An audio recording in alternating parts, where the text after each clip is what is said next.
I'm Ashley Hodge with PortMedia here today in the Monk's Garden in West Newbury with Pam to talk a little bit about the impact this garden has on the local community.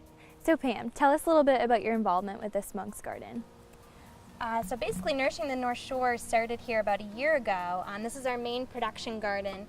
We distribute all of this produce out to Newburyport and the surrounding communities, and our mission essentially is to make sure that there's fresh, healthy produce on every person's plate.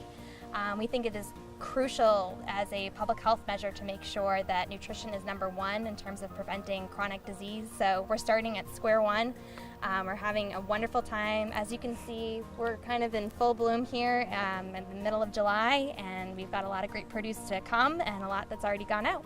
This is Kailey. Kailey, what's your role with the Monk's Garden? I am the program coordinator for Nourishing the North Shore, and I also maintain the garden and do most of the harvesting, produce distribution. All throughout high school and college, I worked on local farms and kind of saw a divide in the community between those who could afford local produce and those who couldn't, and also seeing the excess that is created on farms. So how do you choose which vegetables to grow here? So at the Monk's Garden, we're growing a lot of things that are out of reach for the people we work with. So like heirloom tomatoes or herbs or super fresh lettuce aren't things that you're actually going to be getting at a food pantry. We'll grow things that we won't get as donations from other farms. What is one piece of advice that you'd have for someone that wanted to start their own garden in their backyard? The second year, you will know so much more than the first year. So just try anything, try what you like to eat. Next year you'll have 300 more ideas than you did the first year. And the most important thing is the soil. So make sure your soil is happy and your plants will be happy. What's a good beginner crop? You could try squash or tomatoes, herbs, but really it's what you like to eat. This is Ellie from the YWCA. Can you tell us a little bit about your involvement with this garden and how you got started?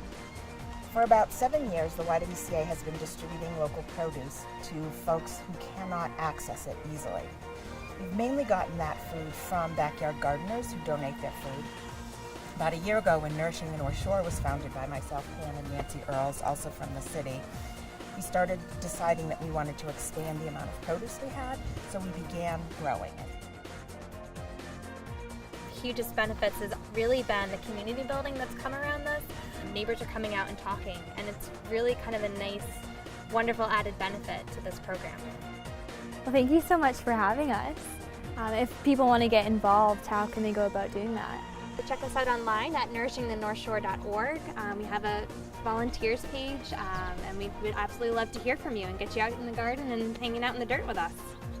This is Ashley Hodge reporting from Nourishing the North Shore's Monk Garden.